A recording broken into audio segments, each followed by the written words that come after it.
Hello and welcome to our presentation on Google. Presenters are Lydia Hegum, Nick Barnett, Samantha Reynolds, Trevor Cook, Jordan Hope, Samantha Valoro, and Blake Standel. The presentation was put together by Samantha Reynolds. The relatively short history of Google began with two students studying at Stanford. Larry Page and Sergey Brin created Google in 1999, and by December of that year, PC Magazine commented that Google excelled at producing extremely relevant results in searches and rated Google as the top website of the year. That would quickly come to characterize the company as Google rapidly progressed from a garage to being one of the world leaders in technology and information management. Google has continued to build on that platform created by the search engine, leading the way in technological innovation, having an almost unparalleled impact on how we live our day-to-day lives. The idea of mass incorporation of technology and web access defines Google as they challenge the status quo and make us think twice about what's possible with technology. Google employs a number of competitive corporate strategies. However, in this presentation, we are going to start with the competitive forces leveraged against them before moving on to those competitive strategies. Since its inception as a company, Google has extended beyond its historical core of products and services as a search engine into various markets, including e-commerce, social networking, wireless mobile devices, and providing online sites and services. As a result of this, Google's list of competitors has also widened in scope.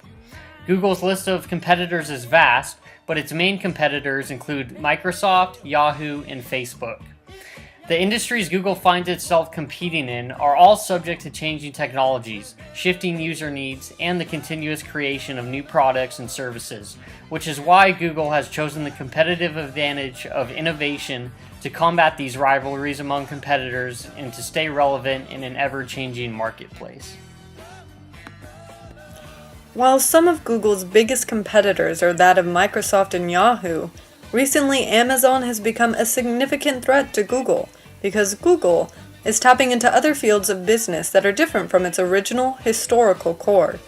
This new threat has primarily taken effect because Google has started to enter more of Amazon's field of expertise by creating an online delivery service. Slate magazine says, Google is in the business of selling of ads, Amazon in the business of delivering goods. Lately, though, those businesses have converged. Google is getting into the market for on-demand goods and launched a same-day delivery service, Google Shopping Express, in the Bay Area in 2013. Since then, Google has expanded its delivery service to more than just the Bay Area, shortened the name to Google Express, and implemented a newly defined pricing plan, which causes more competition with Amazon. Because of Google's wide variety of products and services, the threat of substitution is relatively higher. Through the competitive strategies of cost leadership, innovation, differentiation, and growth, Google is able to maintain the position ahead of their competitors with the quality and cost of their services and products. Google's dominance as a technological superpower is at the complete mercy of today's limited attention customers. The modern and fast-changing world that Google operates in and the bargaining power of customers has never been more apparent. Google's primary source of income is based on online advertising, which has become a fast-growing market. Any data or cloud computing company can compete with Google, which means the customer can simply choose on price alone to switch. Equally important in the modern age is market dominance of cellular devices. The Android operating system continues to grow with more than 1 billion Android devices activated globally, which dominates the global market share. Lastly, Google's unequivocal niche, the search engine. Google has revolutionized search engine with radical technology that brings scattered information the world over to each and every person with genius ease. Globally, Google controls about 58% and nationally about 65% of the search engine market.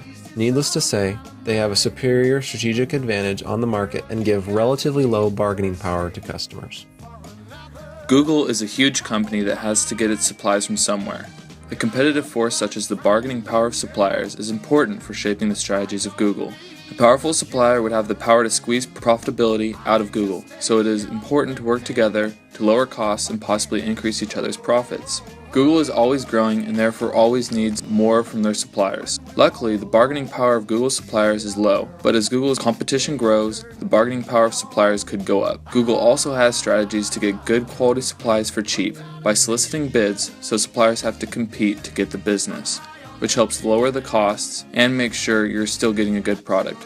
Google can use information systems and information technology to manage relations with suppliers, solicit bids, and analyze products analyzed by suppliers. Google is diversifying as a form of differentiation as a company. They're unique because they offer so many integrated services, from their email to their search engine to AdWords to their social network to their Drive to their Android phone system, and they're all interconnected and incredibly convenient. Plus, they're doing everything. The reason Google has so many different companies from different industries as competitors lies in this strength of diversity. Take a look at their most recent purchases on the slide. Now, that doesn't include any of their homegrown things. Andrew Vatz from International Management Institute commented that Google is innovating and expanding its traditional web and internet services while making appropriate investments in building its capabilities upstream.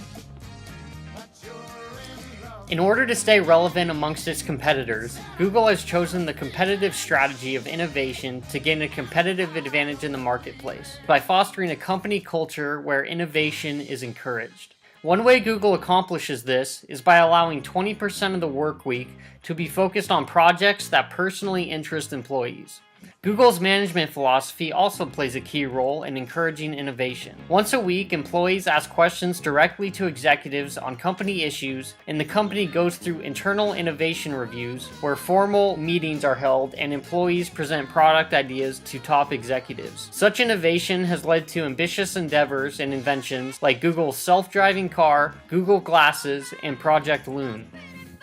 Google plans to continue growth by investing in new businesses, products and technologies, systems, facilities, and infrastructure. Google will also continue to hire aggressively and provide competitive compensation programs, as well as to continue to invest in acquisitions. Google has led the way in search engines for a while now. Google will continue to grow through advertisement and attempt to enter new markets locally and globally. In 2014, Google split their stock into two different shares, creating an even bigger margin for growth. Google has had many innovations since the start of the company. These are just a few of the many innovations that Google has created through the years. These new and creative innovations keep them atop the Fortune 500 company list. As you can see in the chart above, in 14 months, Google Plus grew from around 15 million users to 500 million users. To maintain market share and dominance, Google forms alliances. Alliance, or collaboration, is a strategy used by two or more companies to provide them both with mutual benefits. There are many forms of alliances that companies can become a part of, such as joint ventures or product leasing. Google makes a mobile software called Android, but does not have a very big share of the mobile phone market. So to make its presence bigger in that area, Google joined with Samsung. For Google's Android software to become really big and gain market share, Google needed Samsung to use it in their phones, so the partnership was created. Samsung also benefits from it because the software will probably be optimized for their phones instead of generic software, and might be getting the software cheaper than if they had made it themselves.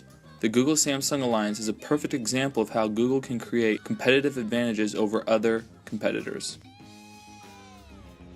Concerning their enterprise business systems, in Europe, Tech Data Mobile Solutions just won the contract to manage the supply chain of Google's indirect channel across Europe for its Chromecast.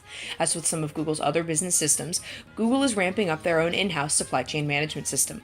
Google will soon own the complete e-commerce buying process, from searching and browsing, through checkout and payment to fulfillment, and final delivery to your doorstep as they ramp up their investments in robotics. Their customer resource management is also in-house. They do a fantastic job at integrating everything together, including things they don't own, to take care of their customers. For their AdWords customer support, they recently added a video component to their CRM, which boosted their customer satisfaction ratings from 44% to 90%. AdWords is their main revenue source, so if they can use their CRM to keep those customers happy, it is to their advantage. After much, Googling, it was learned that for their financials they use Oracle, for their human resources, Workday, and the rest is managed by a patented in-house enterprise resource process.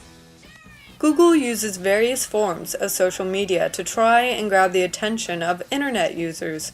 According to Marketing Land, Google spent some $70 million on TV ads in 2011 in the US alone. That represents about one-third of the estimated $213 million that Google spent promoting its own products and services in 2011.